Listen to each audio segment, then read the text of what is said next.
Welcome to the Ellen MacArthur Foundation Summit 2020. The Summit is a place where pioneers, leaders and innovators come together to share their thoughts and ideas on how to create an economy that is restorative and regenerative by design. In this session, we're going to be talking about how to harness the power of higher education in London to support the city's transition to a circular economy. My name is Rhaenyra, and I lead the higher education programme here at the Ellen MacArthur Foundation. I'm joined today by my co-host, Jay.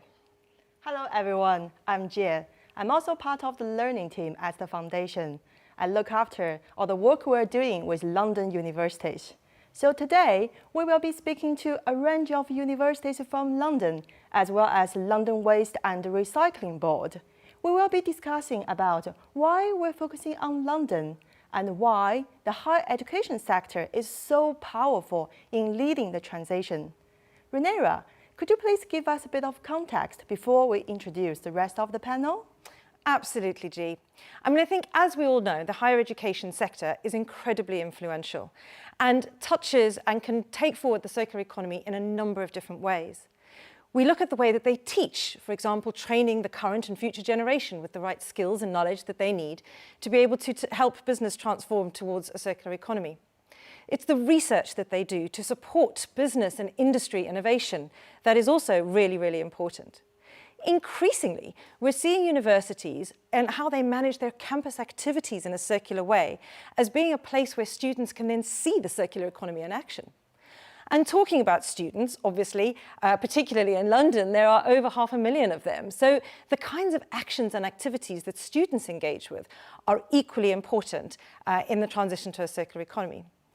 And last but not least, it's really about that influence role that universities have at a local level, a regional level, national, and in many cases, at an international level. And I think this is particularly true in large global cities such as London, where there's a high concentration of universities. And we thought, why don't we just get them together?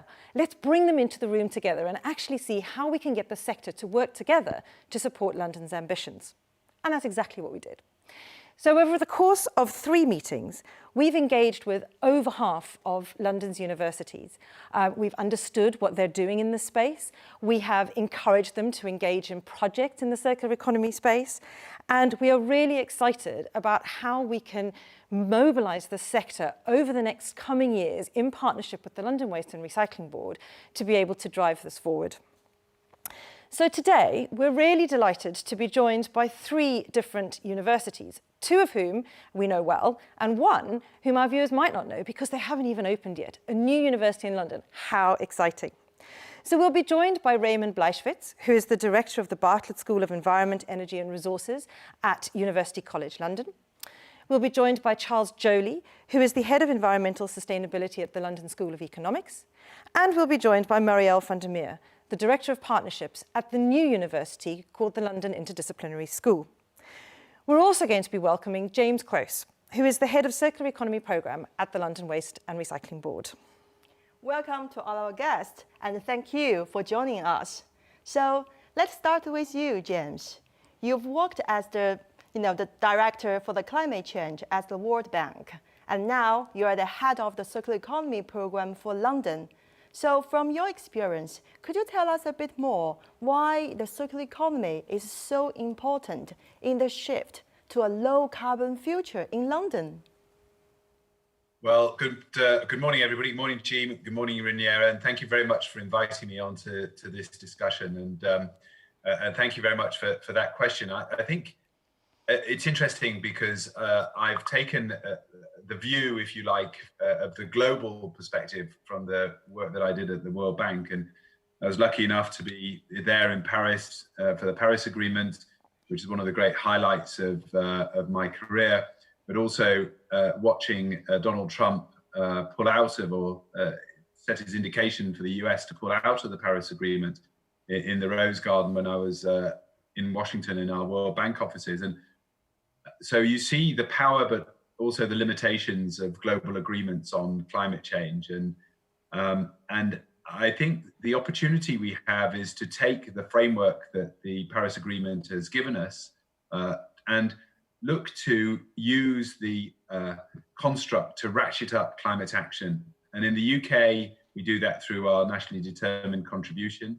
But we've also got a whole series of non-state actors and sub-sovereigns like cities who are able to put in place programs to deliver climate action. And I was drawn to the circular economy as a means of addressing particularly consumption-based emissions. And through the excellent work that you at the MacArthur Foundation have done, and also the work that the C40 has done, we know the scale of consumption-based emissions in cities, and also how consumption-based emissions are a fundamental part of the shift to decarbonising of the economy. We know that 45% of global emissions come from consumption, whether that's food systems, land use change, and materials production. And these are going to be very difficult to mitigate.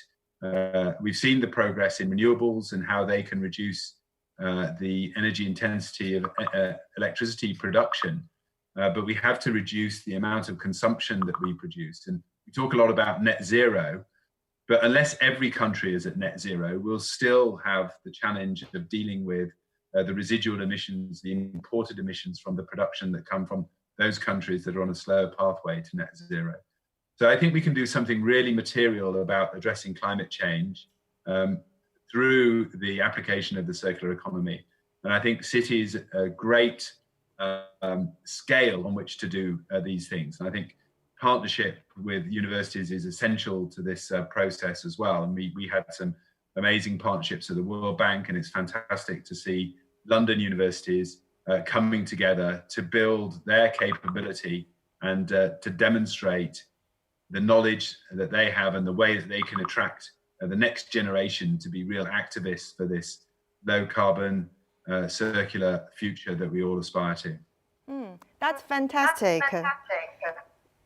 London has the ambition to be the leading low carbon circular city, and the LWOB set out the way to achieve that ambition through the London Circular Economy Roadmap. And we're just wondering where we are on that journey. Could you please tell us a bit more? And also, what are some of the activities that are really driving this agenda going forward? Yeah, thanks a lot, Ji. Yeah, of course, we'd love to. I think the Circular Economy Route Map was published a few years ago, and was a great starting point for the journey towards circularity in London.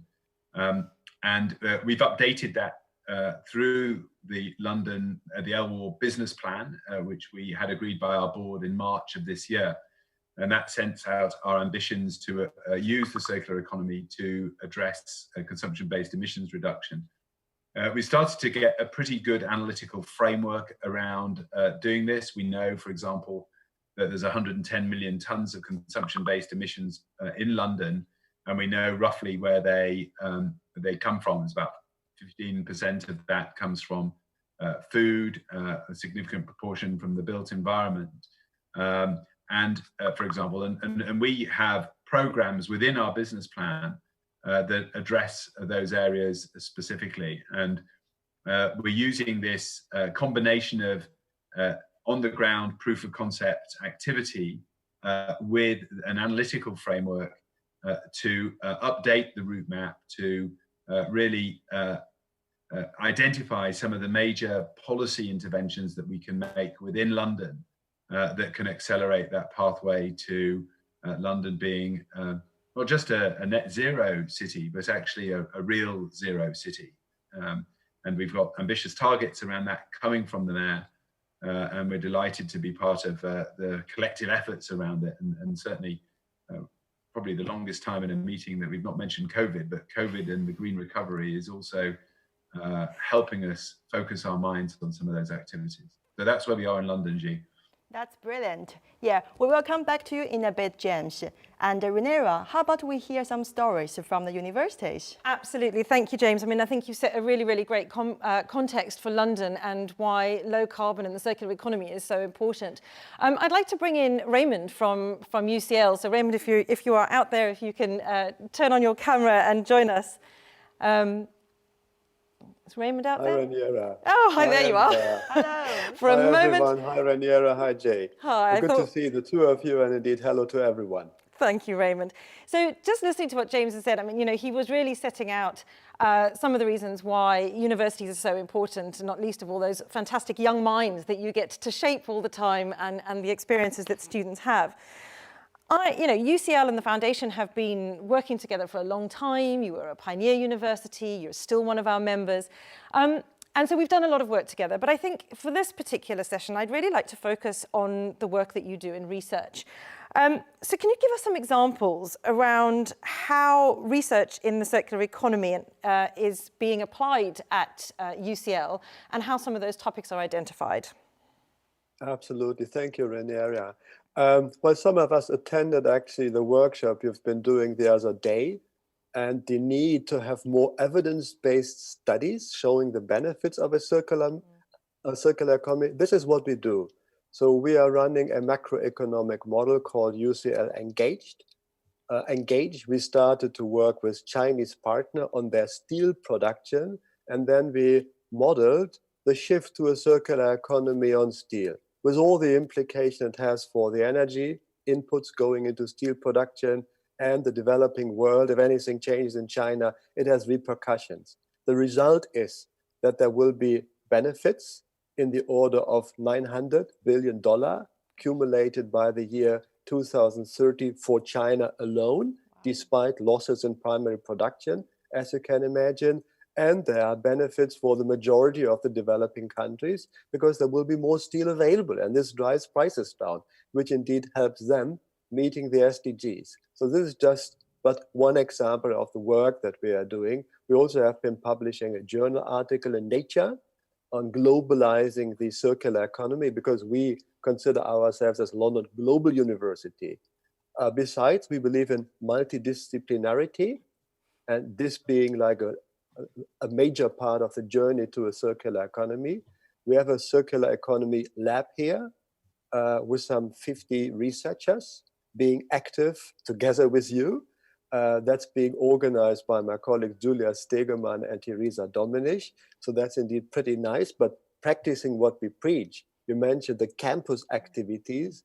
We do have a sustainability strategy to make UCL net zero carbon by the year 2030. And a few days ago, actually, we have published a fairly detailed building standard on how that could work in our old buildings that we are in. Yeah, and we are pledging to create 10,000 square meters of a biodiverse green space here in the middle of London, in the middle of Bloomsbury. So that requires some imagination and really strong activities. So that's good. And our department, by the way, just received the UCL Sustainability Office Award because we really try to be as good as we can. Speaking about research and education, we believe in the model of a connected curriculum, that research is driving education and the other way around.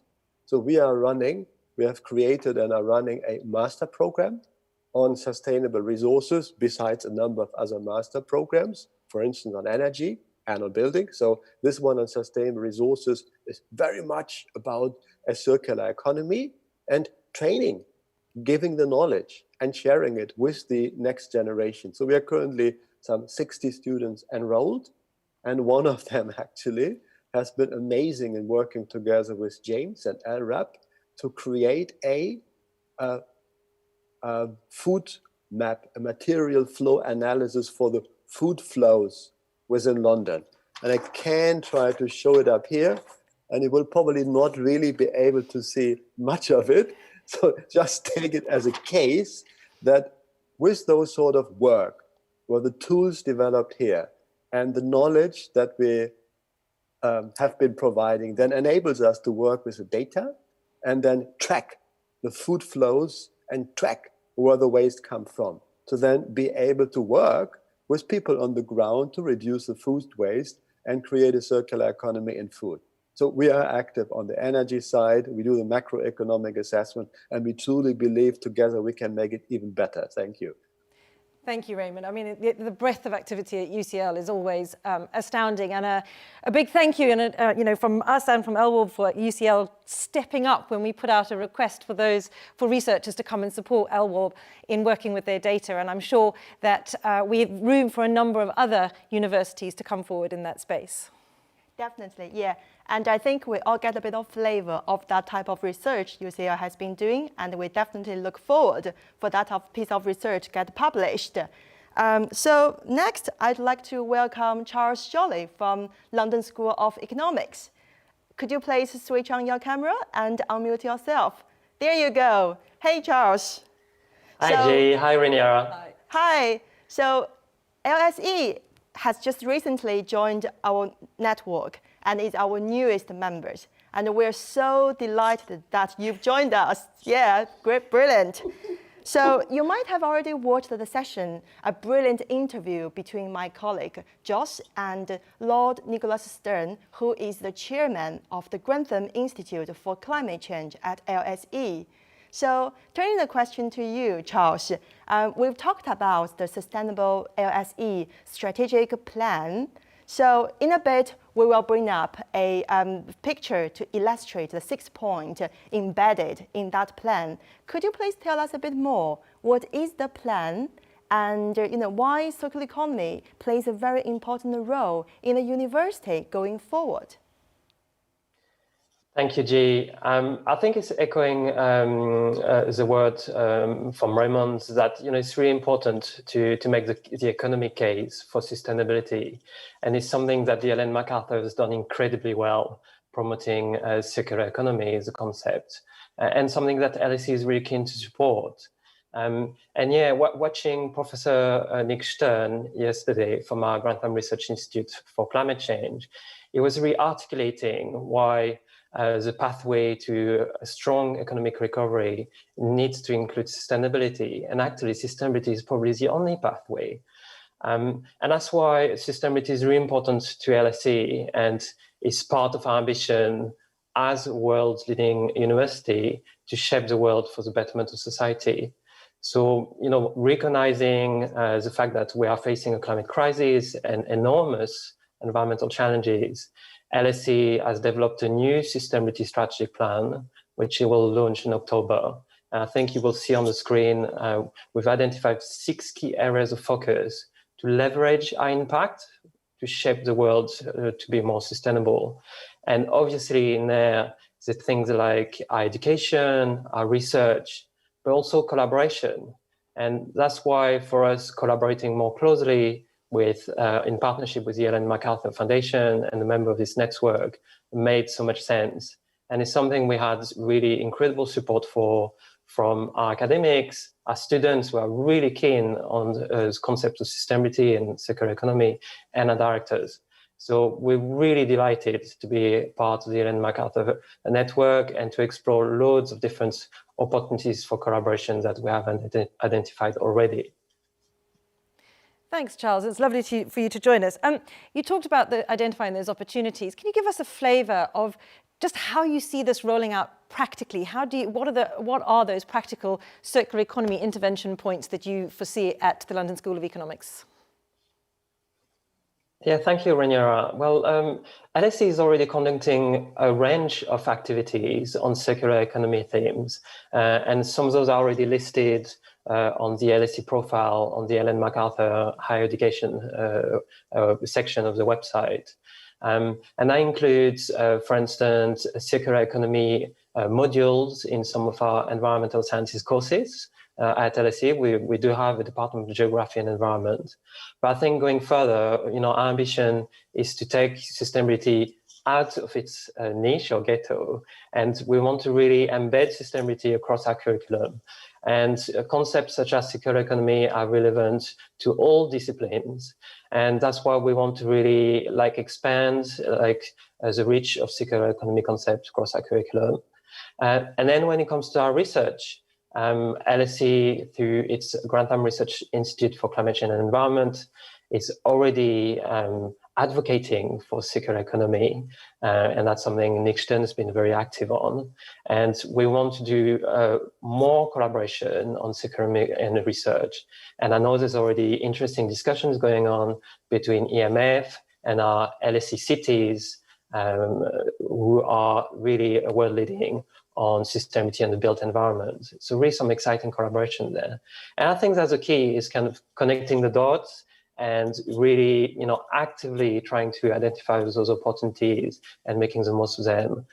Another example comes to mind is that we've got a lot of our students go on to be young entrepreneurs, and we have, a hub for entrepreneurship in LSE called LSE Generate, and they're really interested in circular economy concept and how they can support our young entrepreneurs to go out there in the world, make a difference in sustainability, and create, because there's so much opportunities for young entrepreneurs in the sustainability world. So, and then finally, maybe on our operations, and we do also have obviously net zero targets, and we are working really hard to improve, reduce our environmental impacts. And circular economy plays a part, be it, we're taking a lot of action to reduce single-use plastics, or to trying to close the loop, in terms of our waste and resources.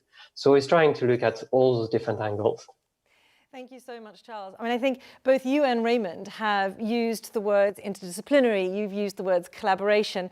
And so I'm delighted to bring in Marielle van der Meer, who is working for the London Interdisciplinary School, where interdisciplinarity runs through the very heart of what it is that you're aiming to do. Now, we should probably say that the London Interdisciplinary School is aiming to open in 2021, but we think that provides a really great opportunity. So Marielle, where do you see the circular economy fitting in this new university, and what opportunities do you see for London in that space? Great, thank you very much. Can you all hear me? Yep. Yes, there I am. Hi, yeah, thank you so much for inviting me to this session, and really, really exciting to be part of this. You're absolutely right. We are opening a brand new university in 2021, London Interdisciplinary School. And our mission is really to prepare kind of a new generation of interdisciplinary problem solvers that are able to tackle some of the most complex issues of our time. So one of the really good things about being a new university is that you really have a blank canvas, and we don't really have to make any changes, but we can actually create. So that really allows us the space to really think about issues such as circular economy, and to bring that not just in our learning and teaching, but also in the way that we design our campus and the way that we design our university or the student experience as well. So in terms of the curriculum that we're designing, it is all centered around complex problems. So it's a problem-based curriculum where students look at a certain complex problem through the lenses of multiple disciplines, and really get well versed in different theories and methods of different disciplines to be able to draw connections. Because obviously, if you're looking at issues like the circular economy or sustainability, and if you want to you want to transform into a circular economy, you can't just approach that through the lens of one discipline. You really need to look at the people and the policies and the science behind it. And only by drawing those connections can you really move forward in these efforts. So that is how our curriculum is designed, and our students are also very much using active learning in that. So it's all project-based and problem-based active learning. And then second to that, as I said, we also have an amazing opportunity to create a whole new campus environment as well for our students. I can't disclose yet where we'll be. We are in the final stages of announcing or securing our site, but it's part of a bigger regeneration project in East London that really looks at reusing spaces in a sustainable way. So becoming part of that kind of project is obviously an amazing opportunity for us to make our own stamp on that project, and to look at ways not just in how do we design our buildings, and from material uses to fittings to energy, etc., but also how do we think about space? because I think when you're talking about circular economy, an important thing is also there's a lot of waste of space. So how do you actually make sure that you use space in the most optimal way, and that you also share spaces? So we are not going to be building gyms and libraries and any of such facilities, but we will be collaborating with other institutions and organizations in London to really share those resources and those facilities in the most optimal way to really reduce that kind of like that type of waste as well. So those are just a couple of examples, but obviously we're very excited to I see it as an amazing opportunity, but it's also a big responsibility that we have for London, for our students, and ultimately for the world as well. Wow. It is really exciting to hear those plans and ambitions. And I think what I love about that, if you talk to our cities team at the foundation, they will give you all the statistics about, how much office space is not used and how cars aren't used. And the fact that you're thinking about that and are able and have the opportunity to do that in developing a new university is really exciting. Yeah, I'd love to. It all sounds very fantastic. I'd love to bring back James into our conversation. So, James, we've heard from the 3 universities talking about their circular economy journeys. And we also know a big percentage of students who study at London unis will go on and work in the city. So working with higher education sectors will definitely benefit the future workforce in London. So my question is, how could we ensure this is all scaled up? And how could we foster a citywide network? Well, I think great question, Jean. Great to hear about the inspiring work that the universities are doing. And I think, and really, the way you're bringing all this together is very powerful, I think, in terms of creating this shared vision of what London offers to students to make it, the world's best city for studying and learning, and also applying that learning as well. So that really powerful vision is central to what we're trying to do. And then I think the collaboration piece is also extremely important. And I think what I observe is that the models that we've kind of used for competition don't really help us as much as the collaboration that we can put in place around the circular economy. And in many ways, we have to kind of retrain our minds to think about collaboration rather than competition. And of course, you need to have some form of incentives to motivate people to really work together, to learn from each other, and to apply what they've learned extremely broadly. And I think that's what this collaboration can really bring as the universities come together and help deliver this extraordinary vision that we've had for London generally, but also as a great place to study and learn and apply your learning. Thank you, James. I mean, you used the word incentive there, and I think that's absolutely right. There's got to be something in this for everyone. And I'm going to ask G to talk to us a little bit about an exciting new development that we are about to share with everybody for London. That's very exciting. So today we're really pleased to launch the direction of travel for the London universities. And hopefully, in a bit, you will see an image that is the front cover of the statement on the screen. So what we did there is that statement is co-developed with LWOB. And in that statement, we set out areas across which we believe the higher education sector could play a really important role in it. Also, in that statement, we identify 5 key drivers. They're leadership and influence, leading circular economy research, circular economy teaching across all disciplines, student-led activities. Last but not least is campus management. We've talked quite a lot. Rhaenyra also mentioned at the beginning. So we're really pleased that we'll share it with you. So the statement will be ready on our website shortly after the live session. It's really exciting, and we know that the universities that have been talking to us today, and we know that there are a number of others are really keen to sign up. And I think, sorry, our ambition is that over the next 5 years, we get somewhere between 75 and 100% of universities in London signing that statement and really committing to do more stuff, exciting stuff, in the circular economy space. Yeah, definitely. And this is like a journey we've been together with LWARP and also with other London universities. So in the past 6 months, while we were drafting the statement, we've received a lot of positive feedback from universities and enthusiasm from you guys as well. Some of you might be just watching the live session now. We've had a question come in, so I'm going to answer that quickly. Apparently there's a question that says, do the panelists have a view on how to get young people engaged with this idea and actively co-creating creating it themselves? Can we bring back our university colleagues for a minute, and I will ask them about how they're engaging young people and what more we can do. Raymond? Marielle? Hi. Did you hear that question? There's been a question that comes in about how to get young people more engaged with the circular economy. So just 2 seconds each. Charles, how are you getting your student population engaged in this agenda?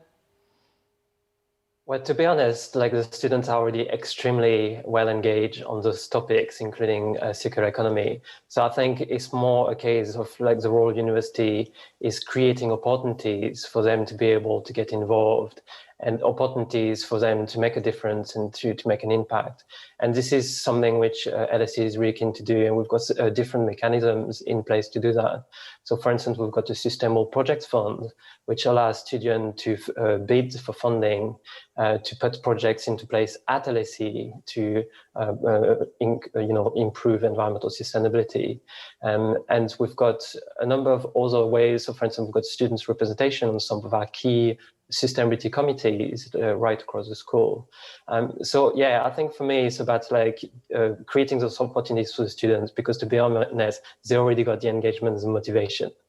That's awesome. How about you at UCL, Raymond? Well, we also realize that many students are pretty engaged, but indeed, a lot happens through like peer-to-peer activities among students. We will have sustainability and a circular economy, net zero carbon in every undergraduate program at UCL soon. And then indeed, we are also working on the skill set of students.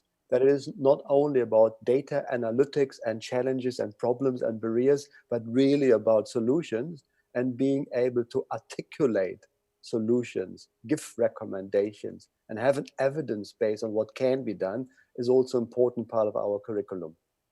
Thank you. And Marielle, I know you don't have a campus full of students yet, but I think you were running some courses recently, and you have been engaging with some young people as you progress the development of the London Interdisciplinary School. So how would you envisage that you're going to encourage your student population to really grasp this agenda and help take it forward? Oh, mute.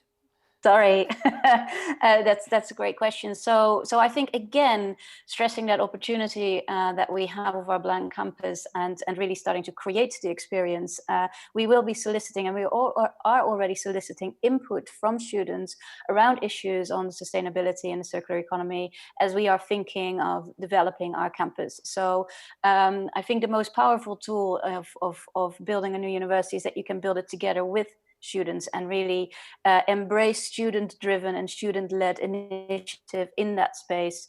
And second to that, as I mentioned, all our curriculum is very much focusing on complex problems and bringing sustainability to the foreground in those modules is something that we very much are doing. And we have already run a couple of workshops for students and for a broader audience as well, really helping individual students and individuals think about complex issues in a very interdisciplinary way and giving them some tools and solutions to how to approach these problems and how to tackle these issues from multiple lenses. Thank you. I think we've only really been able to scratch the surface today of the huge range of activities that the 40+ universities across the City of London are doing in the circular economy space. It's probably worth also saying at this point that the Foundation runs programs like the From Linear to Circular program, which engage young people in different ways. And we've also run, over the period of lockdown, we ran a webinar series for teenagers, 13 to 18-year-olds. You can have a look at their show reel, which is available on our Summit website. And it was unbelievably insightful seeing what solutions 13 to 18-year-olds came up with when they tried to tackle some of the challenges that we gave them, that we were blown away by their feedback. And I know I have said to our university colleagues on the screen that you have a very different generation coming in who already has this knowledge and this thirst for knowledge, which is really exciting. So hopefully today's session has given you a flavour of the huge range of activities that are going on across universities in London. We've launched our direction of travel statement, which is really exciting.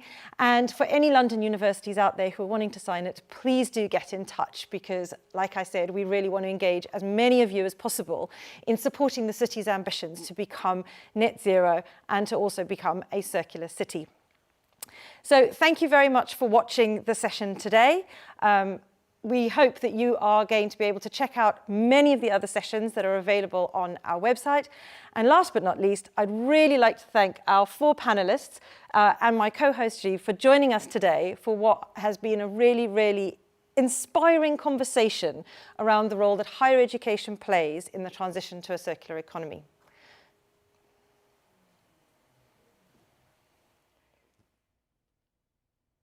Thank you.